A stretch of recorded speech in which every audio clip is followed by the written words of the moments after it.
သက်40ကျော်50ကျော်အမျိုးသမီးတွေဒီဗီဒီယိုကိုအဆုံးအထိကြည့်သွားပေးပါအရေးကြီးတယ်နော်အခုလေကြားဖြန့်တဲ့ဆိုးတဲ့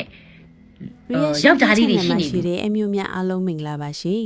ဒီ channel လေးကတော့တနေ့တာဖြစ်သမျှတွေကိုပြန်လည်ကြည့်ရှုသုံးသပ်သော channel လေးဖြစ်ပါတယ်ကျမနဲ့အတူတူကြည့်ရှုဖို့ဖိတ်ခေါ်ပါရရှင်သူတို့ကဒီ40ကျော်50ကျော်ကိုတားခဲ့ထားတယ်နောက်တစ်ခုမုတ်ဆိုးမလားတခုလှက်လားအဲ့ဒါကိုပဲသူတို့အဲ့ဒါတွေစိတ်ဝင်စားဘူးသူတို့စိတ်ဝင်စားတာငွေဖြုံးနိုင်လားရေရှမ်းလားရုပ်ရည်ချိုးတာကိုခဏထားတော့သူတို့အဲ့ဒါကိုစိတ်ဝင်စားအောင်သူတို့စိတ်ဝင်စားတာဒါဟုတ်ပြီနော်အဝိုင်းလာဖို့အတွက်သူတို့အဲ့ဒါကိုပဲစောင့်ပြီးတော့မှကြည်နေမှာအခုဆိုလို့ရှိရင် online ကနေ TikTok ကနေနော်ကြည်တယ်ပြီးလို့ရှိရင်လည်းစာရီပို့တယ်တဖြည်းဖြည်းနဲ့ရင်းနှီးမှုရအောင်သူတို့ရဲ့အကွက်ထဲဝင်လာအောင်ပုံစံများစွာ technique ပေါင်းများစွာ strategy ပေါင်းများစွာနဲ့ဝင်လာမှာကျမမိတ်ဆွေအမျိုးသမီးတစ်ယောက်ကလက်လက်ဆက်ဆက်အဲ့ဒီဖြစ်ရက်ကြီးဖြစ်သွားလို့ကျမပြောပြတာသူကလေ TikTok မှာဓာတ်ပုံတင်တိုင်းအကုန်အသေးတွေပြီးတယ် like တွေပြီးတယ်မမလာတယ်မမချစ်စရာလေးတဖြည်းဖြည်းနဲ့ तू ကကပ်ဘယ်လိုမလဲကပ်ပါကောင်လိုပဲဖြစ်လာတာတဖြည်းဖြည်းနဲ့ပြီးသွားတော့မှရင်းနှီးမှုရအောင်ယူတယ် तू ချူဖို့အတွက်ကိုခြေလန်းနေတာနော်ဒါသတိထားရမယ်အကွက်တွေဘာလို့လဲဆိုတော့အမျိုးသမီးတွေကမိခင်စိတ်ရှိတယ်လူတွေကိုတနာတတ်တယ်တခါလီကြရင်တော့ကိုယ့်ရဲ့ဘဝမှာကိုအိမ်တော်ကြီးနဲ့ပတ်သက်ပြီးအစေမပြေတာတို့ရှိရင်ကိုယ့်ကိုခုနစကားချူလေးနဲ့လာပြောတဲ့အမျိုးသားတွေဆိုလို့ရှိရင်ကျင့်တတ်တယ်ဟဲငါ့ကိုငါလိုအသက်ဒီအရွယ်လေးရှိတာကိုဒီကောင်ကလေးကမောင်လေးကစကားကောင်းလေးချူတသားလေးနဲ့လာပြောတယ်ပေါ့မကြည်နဲ့နဲ့အဲ့ဒါကထောင်ချောက်အဲ့ဒါဘဝတွေရောအရှက်တွေရောအကုန်ပါသွားမှာအကုန်လုံးရှိတာတွေအကုန်ပြောင်းသွားမှာဒါကြောင့်မို့အဲ့လိုမဖြစ်ရလေအောင်ကျမတို့အမျိုးသမီးတို့ကြီးတွေကတတိအကြီးကြီးကပ်ဖို့လိုတယ်မမလို့လာခေါ်တိုင်းမထူးနဲ့အဲ့ဒါကိုမသွားမှာဒါကြောင့်မလို့ကျမအမျိုးသမီးတွေအတွက်ရက်တိပေးရမှာဒါကြောင့်မလို့ဒါကိုပြောပြခြင်းပဲဖြစ်တယ်ကျမတို့လိုမျိုး40ကျော်နှုတ်ဖက်ဥအဲ့တဲ့သူအတွက်ဆိုလို့ရှိရင်တော့သူတို့ဒီရဲ့စနက်ထဲမှာရောက်သွားမှာကျမတို့ဆိုရင်တော့လာလို့မရဘူးသူတို့ဘိုက်ထဲမှာဥဘယ်နှခွေရှိလဲဆိုတာသိချတဲ့အတွက်ကြောင့်မလို့ဘာတစ်ခုမှပါသွားမှာမဟုတ်ဘူးအကုန်လုံး view ဆိုင်အောင်လို့ကျွန်တော်လိန်နီအစ်စ်ပုံနေရအောင်ပြောပြပါမယ်အခုရပိုင်းကျွန်တော်ရဲ့တငယ်ချင်းတွေစီမာရောကျွန်တော်စီမာရောပို့လာတဲ့စာလေးတစ်ချောင်းရှိတယ်သူတို့ကတငယ်ချင်းရဲ့ဒီလင်းထဲကိုဝင်ကြည့်လိုက်ဒီလင်းထဲကမင်းပုံလားဆိုတော့စာလေးပို့လာတယ်ဘယ်တော့တစ်တွင် Telegram မှာပို့တယ်ကျွန်တော်တို့ Viber မှာလည်းပဲပို့ပါတယ်ဒီတဲ့ပုံကမင်းပုံလားဆိုပြီးတော့နောက်ကျသူတို့ကလာပို့လာတဲ့ခါမှာကျွန်တော်နိုင်မိန်နဲ့ဥပမာသဘောတရားကျွန်တော်ဆိုကျွန်တော်နိုင်မိန်နဲ့ချမ်းမြောင်ကြီးဒီပုံလေးကပုံကမင်းပုံကြီးလားဟာကွာဘယ်သူမှမသိသူကအဲ့လိုမျိုးပို့လာတယ်တချို့ကြောက်လည်းပဲသူတို့နိုင်မိန်နဲ့အကုန်လုံးပို့လာကြပါတော့အဲ့လိုမျိုးဆိုလို့ရှင်လုံးဝ link ကိုမဝင်မိလိုက်ပါစေနဲ့အကုန်လုံးကိုကျွန်တော်ကစေနာနဲ့ပြောပြပါတော့ link ကိုဝင်လိုက်လို့ရှင်ဘာဖြစ်လာမလဲဆိုလို့ရှင်ကိုရိုမာတို့ရဲ့ဖုန်းတွေက KB ဝေပေးအကုန် data တွေအကုန်ပါသွားမှာကျွန်တော်စီအိုက်စာပို့ရဆိုရလူကလည်းပဲခုနပြောလို့မယ်ကျွန်တော်အတိတယောက်ကျွန်တော်ဖုန်းထဲမှာကို contact ထဲမှာမှတ်ထားတဲ့တယောက်ရဲ့ဖုန်းကိုဟပ်ပြီးကျွန်တော်စီပို့လာတယ်ဖြစ်နိုင်တယ်အဲ့တော့ဒီထက်ပုံကမင်းပုံလားဒီထက်ကပုံကမင်းပုံလားဝင်ကြည့်ပေးအောင်ဆိုပြီးအပြအောင်ဆိုင်လေးပို့လာပြီလို့ရှင်လုံးဝမနှိပ်ပါနဲ့ခင်ဗျာအရန်အန်ဒီရများပါတယ်အရန်အန်ဒီရများပါတယ်ခင်ဗျာအခုမိတ်ဆွေတို့တည်နေတဲ့ကြားဖြန့်လို့ကြားနေတဲ့လိန်ကြီးထက်ပိုပြီးတော့ဘဝပြလောက်တဲ့အထိဖြစ်နိုင်တဲ့လိန်ကြီးတစ်မျိုးကိုမိတ်ဆွေတို့ကျွန်တော်ပြောပြမယ်အဓိကဘယ်သူတွေနားထောင်တင်တယ်ဆိုတော့နိုင်ငံခြားကိုရောက်နေတဲ့အထူးသဖြင့်ကိုရီးယားလို့ဂျပန်လို့ဒီဝင်ငွေကောင်းတဲ့နိုင်ငံကိုရောက်နေတဲ့ညီကွေးတွေအကိုတွေညီတွေနားထောင်သွားနော်နားထောင်ပြအောင်ကိုနားထောင်သွားဘာလဲဆိုတော့ကျွန်တော်ရဲ့တငယ်ချင်းဖြစ်ရဲ့ဇလန်းလေးနော်ဒါပုံမြင်လမ်းမဟုတ်ဘူးတကယ်ဖြစ်ရမှန်ဇလန်းကိုကျွန်တော်ပြောပြမယ်အားလုံးမင်္ဂလာပါရှင်ကျွန်တော်ကိုရီးယားကိုလာဖို့အတွက်ကိုရီးယားတင်တန်းတက်တယ်ပေါ့ဗျာတင်တန်းတက်တော့မှကျွန်တော်နဲ့ခင်တဲ့တကယ်ချင်းတယောက်ရှိတယ်ငယ်ပေါင်းလည်းမဟုတ်ဘူးတင်တန်းမှာစခင်တဲ့တယောက်ခင်ပြီးတော့ကြမှာသူ့ရဲ့ကောင်မလေးတယောက်ရှိတယ်သူ့ကောင်မလေးကလည်းကိုရီးယားကိုလာဖို့အတွက်ဒီကျောင်းနဲ့ join နေတာ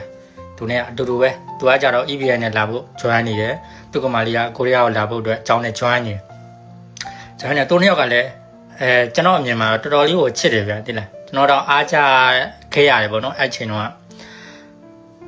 ပြီးရတယ်ကျွန်တော်တို့ဒီအတူတူတင်တန်းနေတက်ပြီးတော့ဆောင်မွေးအောင်ခဲ့ကြတယ်အောင်ခဲ့ပြီးတော့အလောက်ခါစားကသူကကျွန်တော်ထဲဒီ2ပတ်လောက်စောတယ်ဗျာကိုရီးယားကိုရောက်လာတာကျွန်တော်ကကြာသူ့ထဲ2ပတ်လောက်နောက်ကျပြီးမှရောက်လာရောက်လာပြီးတော့ကျတော့ကျွန်တော်တကယ်ချင်းကကျွန်တော်ဒီကိုရီးယားကိုရောက်ပြီးတော့9လလောက်နေမှာသူ့ကမာလေးကဒီကျောင်းကိစ္စနဲ့အဆင်ပြေပြီးတော့ကျွန်တော်ကိုရီးယားကိုရောက်လာတယ်ပေါ့ဗျာရောက်လာတယ်ဆိုတော့သူကလည်းဟောအဆင်ပြေပေါ့သူမြန်မာနိုင်ငံထဲကဒီတွဲလာတဲ့လူဆိုတော့လေဒီကိုရီးယားရောက်တော့လေသူတို့တူတူဗျာတွေ့ကြတယ်လာကြတယ်နဲ့တူတူနေပြကြတယ်ပေါ့ဗျာထားပါတော့နော်ဒါလူငယ်ချင်းချင်းတူတူနေပြကြတယ်ဆိုတော့ဒါ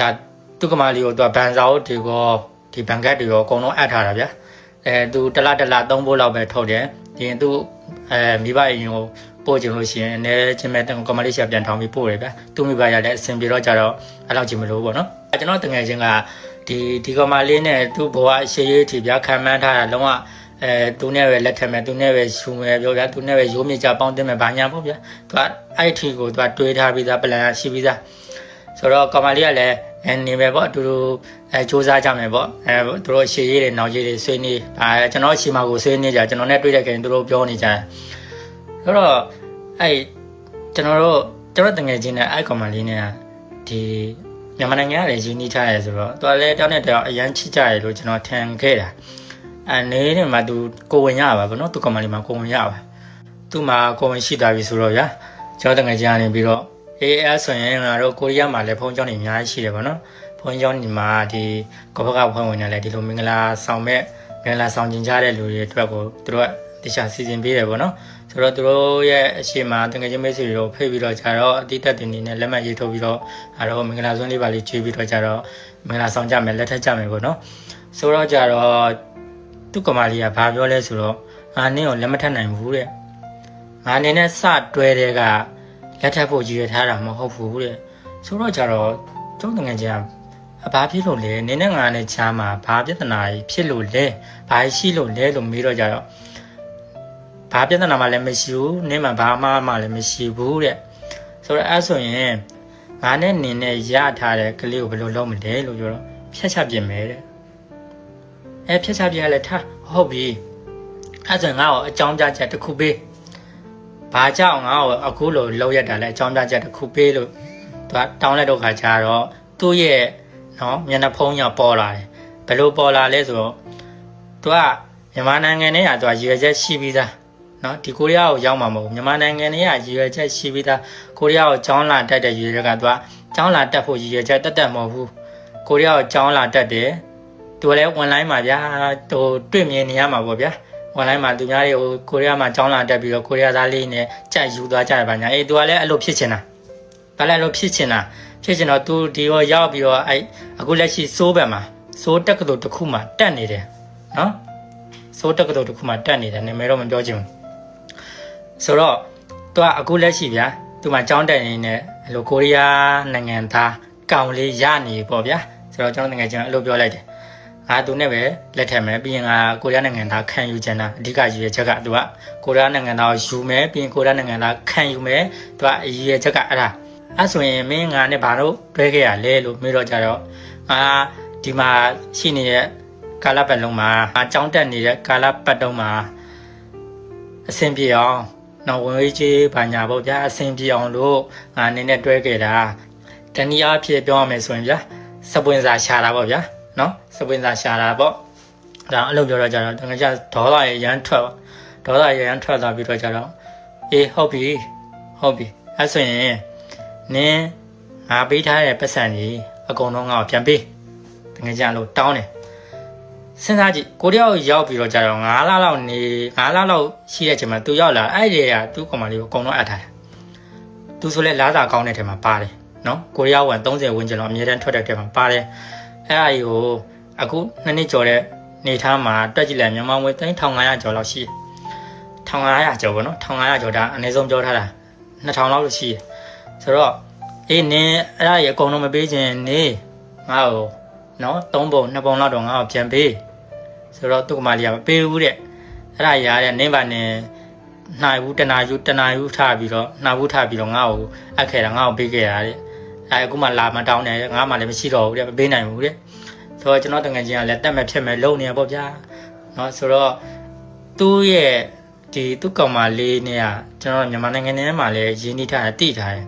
တည်ရဲ့အပြင်ဟိုမှာသူ့ကောင်မလေးရဲ့မိဘကြီးကဘာလုပ်လဲဆိုရဲစာကျွန်တော်တော့ကတည်တယ်ဗျာတည်တော့ကြတော့ကျွန်တော်တကယ်ချင်းနေရောတကယ်ချင်းမင်းသူ့မိဘရောမင်းပြောပြီးလားမပြောရသေးဘူးတဲ့တကယ်ချင်းနဲ့အဲ့ဆိုမင်း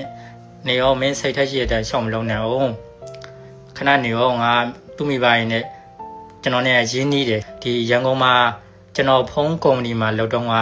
သူ့မိဘရဘာလုပ်တယ်ဆိုတော့ကျွန်တော်တို့ယူဇနာပလာဇာမှာဗျာဖုန်းနိုင်ဖွင့်ထားတယ်ဖုန်းနိုင်ဖွင့်တော့ကျွန်တော်ကုမ္ပဏီကဖုန်းတွေကိုသူကအမြဲတမ်းရောင်းနေဝယ်ဆိုကျွန်တော်အမြဲတမ်းသွားပို့နေတာဆိုရင်းနှီးခင်မင်းနေပေါ့နော်ခင်မင်းရင်းနှီးတော့သူတို့အကောက်တွေလည်းကျွန်တော်မှရှိရဗျာရှိတော့ကြတယ်ကျွန်တော်တို့ဆက်သွယ်တယ် Facebook ကနေဆက်သွယ်ပြီးတော့အန်တီသမီးကတော့ဒီလိုဖြစ်နေတယ်အန်တီတို့တည်လာဆိုသူတို့လည်းမတည်ဘူးမိဘရလည်းမတည်ဘူးကောင်မလေးကသူ့ရည်ရနဲ့သူလာတာမိဘရမတည်ဘူးဆိုတော့ချိုးကြောင်ရတော့သူ့မိဘရလည်းသူ့သမီးနဲ့ဆွေးနေတယ်ပေါ့ညဘယ်လိုဆွေးနေလိုက်ရတော့မတည်ဘူးဟွာတော့ပြန်ရတယ်ကျွန်တော်တို့ဒီသူပေးထားတဲ့မွေတွေအားလုံးတော့ပြန်မရဘူးဒါပေမဲ့3ပုံ2ပုံလောက်တော့ပြန်ရတယ်ပေါ့နော်ဆိုတော့နည်းနည်းတော်သေးရပေါ့နော်နည်းနည်းတော်သေးတယ်သူနဲ့သူ့ကမလေးကတော့ကွဲသွားရပေါ့ဗျာအခုသူ့ကမလေးကလည်းဒါကိုရီးယားသားနဲ့ဘာညာကြိုက်နေရပေါ့ဗျာအခုကတော့လည်းကြောင်းတက်နေရဆိုတော့ကြိုက်အဲ့တော့ကြတော့ကိုရီးယားမှာရှိတဲ့ညီကွေးတွေနော်ကိုကဒီမှာဝင်ငွေကောင်းနေလို့မြန်မာနိုင်ငံကအခုမှစပြီးတော့ဟို online ပေါ်ရရေးစားဘာညာဖြစ်ပြီးတော့ကျောင်းလာတက်မဲ့ဟိုရှုံမန်းဒီဘာညာပြပေးဘာညာခေါ်ပေးဘာညာသွားပြီးတော့မယုံနဲ့နော်သွားပြီးတော့မယုံနဲ့ကျွန်တော်တော့အဲ့လိုမျိုးခံရတော့မလို့ကျွန်တော်တော့မှအတိမြန်သွားလို့နော်အားကြောင့်တတိထားကိုရီးယားမှာရှိတဲ့ညီကွေးညီကိုရီတတိထားနော်အဲ့လိုလာပြောပြတာနော်အဲ့ဒါပုံမြင်မဟုတ်ဘူးတကယ်ဖြစ်ရမယ်ကျွန်တော်တကယ်ချင်းအထက်ပိုင်းချွန်းနံပါတ်မှာနော်သူကမလေးကအခုလက်ရှိစိုးတက္ကသိုလ်တစ်ခုမှာတက်နေတယ်ဘယ်တက္ကသိုလ်လဲဆိုတာလဲသိတယ်နာမည်တော့သူ့ရဲ့ privacy ဖြစ်တဲ့အတွက်မပြောပြချင်လို့မပြောတော့နော်အဲ့လေးလာပြောတာတတ်တာပြီးဆိုတော့ကိုအမြင်ကိုခန်းစားချက်အတွေ့အကြုံလေးတွေကို comment မှာမျှဝေရေးသားသေးပါအောင်ရှင်ကျမတို့တင်ဆက်သမျှဒီကိုမလွတ်တမ်းကြည့်ရှုနိုင်ဖို့ subscribe လေးကိုနှိပ်ထားဖို့တောင်းဆိုပါတယ်ရှင်